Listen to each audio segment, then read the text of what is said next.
Ouais, bonjour. Dans cette capsule, on va d'abord voir pourquoi il est pertinent de cartographier son territoire familial. Ensuite, on verra à l'aide de quels outils il est facile de le faire. Et enfin, on passera en revue les différents aspects concernant la confidentialité des données sur les cartes numériques. Donc pourquoi cartographier? Créer des cartes numériques, ça a plusieurs avantages pour les Atikamekw, Nehru-Wisiok et les autochtones en général. Le premier de ces avantages, ça concerne les savoirs, l'histoire et les récits liés au territoire. Documenter ces savoirs et les compiler sur des cartes numériques, c'est une manière de les conserver et les rendre disponibles en tout temps. La cartographie numérique, ça permet aussi de mettre en valeur la culture Atikamekw, Nehru-Wisiok de ta communauté et de ta nation, d'apprendre des expériences et des connaissances des aînés, des parents, des amis, tout en visualisant les différents lieux, les espaces et les sentiers présents sur le Nitaskinan. Une carte numérique interactive, ça permet de consigner le savoir et les récits des aînés de ta famille, et bien qu'il y ait des études plus larges menées sur le sujet depuis plusieurs années, cartographier toi-même ton territoire familial, ça permet de le faire à ta mesure et ça comporte plusieurs avantages. Ça va permettre d'aller à la rencontre des aînés et des membres de ta famille qui fréquentent déjà le territoire et d'apprendre directement de leurs récits. Ça leur permet de se remémorer des souvenirs qui sont souvent riches en savoir et en histoire et d'identifier des lieux et des pratiques traditionnelles. Une fois consigné sur ta carte, tu pourras aller toi-même sur le territoire afin de découvrir les lieux et les pratiques dont il parle. C'est un moyen de reconnecter avec les ancêtres et d'amorcer auprès des jeunes la conscience du territoire familial et de la responsabilité qui est envers celui-ci en tant qu'Atikamekw Nehru-Wisiok et d'apprendre davantage sur les pratiques traditionnelles en Otimique. Sur la carte que tu créeras toi-même, seront compilées des informations qui te seront utiles à toi et à ta famille, ce qui va rendre ta carte unique. Ainsi, la transmission, l'apprentissage et la création cartographique, ça devient une sorte de jeu. De plus, comme la carte elle est interactive, tu peux aussi y ajouter tes propres expériences et tu vas contribuer ainsi directement à la vie du territoire, à son histoire et à son actualité. La carte numérique elle est à la fois traditionnelle et actuelle. Ça va contribuer par la même occasion à la préservation du savoir traditionnel. Le savoir, il est non seulement transcrit, mais inscrit sur les cartes, ainsi il ne peut pas être perdu. Ça permet de témoigner des changements survenus sur les territoires familiaux au fil des générations, sur la vie des territoires au fil du temps et avec les personnes qu'ils fréquentent. Avec la carte numérique, le territoire est un peu comme une librairie. Il y remplit des passages des ancêtres et des expériences des hommes et des femmes Atikamekw Nehru-Wisiok des générations précédentes, et toute cette information culturelle, elle est contenue dans le paysage, mais elle est invisible, et elle doit être racontée et vécue pour être transmise et apprise. La carte, elle va permettre du coup de faire un pont entre les récits oraux qui te sont partagés et la réelle expérience sur le territoire.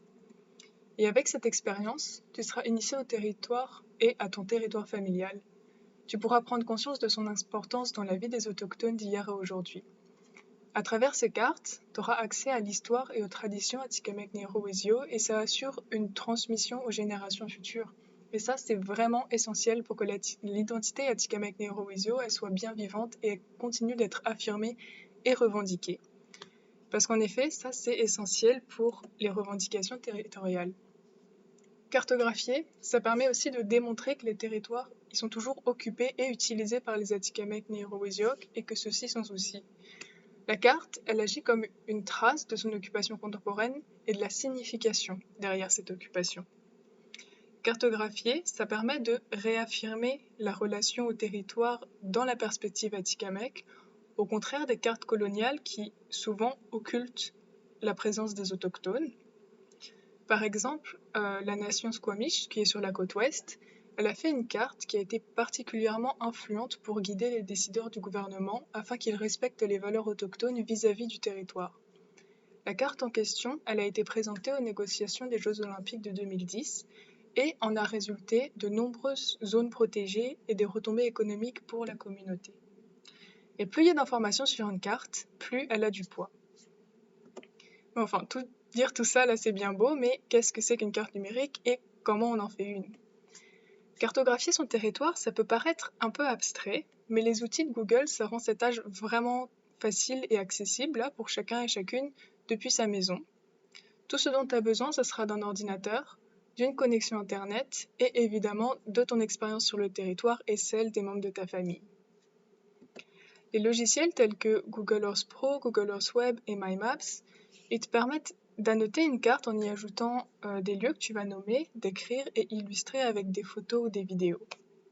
Tu peux y faire figurer les lieux que tu souhaites et que tu considères importants, comme par exemple des lieux de chasse, des portages, des campements, des lieux sacrés, ainsi que les légendes et les récits qui sont associés à ces lieux. Ou alors tu peux aussi indiquer les ressources qui y sont, par exemple les animaux, les plantes ou les poissons. Les logiciels ils vont te permettre de créer une carte personnelle que tu peux partager avec, par exemple, les membres de ta famille. Selon le logiciel que tu vas choisir d'utiliser, les données elles vont être stockées soit sur le disque dur de ton ordinateur, ce qui veut dire hors ligne, ou alors sur un cloud, qui est un espace de stockage de données personnelles en ligne. Les données elles seront alors accessibles à partir de ton compte Google. Dans cette formation, on va s'intéresser particulièrement à Google Earth, Google Earth Web, puisqu'il est vraiment facile d'utilisation et il permet de faire tout ce qui nous intéresse. Google Earth Web il va stocker les données sur un cloud, mais pas sur le web public. Lorsque tu crées une carte, toi seul et les personnes avec lesquelles tu choisis de partager cette carte y auront accès. C'est aussi là un des avantages de Google Earth Web. En fait, partager une carte, c'est très facile, au contraire de Google Earth Pro, qui est un logiciel qu'il faut télécharger sur ton ordinateur, et ça ne permet pas le partage direct de cartes. Ce logiciel il va fonctionner hors ligne, ce qui veut dire que toutes les données elles sont stockées sur ton ordinateur et accessibles seulement par toi. Google My Maps, quant à lui, c'est une sorte d'alternative à Google Earth Web et on en parlera dans la dernière capsule vidéo. Enfin, l'avantage de tous ces logiciels, c'est qu'ils sont gratuits et très faciles à utiliser. Mais attention, sur cellulaire, l'utilisation elle est très limitée parce qu'en fait, ça permet seulement de visualiser des cartes qui ont déjà été créées sur un ordinateur. Et sur ce, on se retrouve dans la prochaine capsule.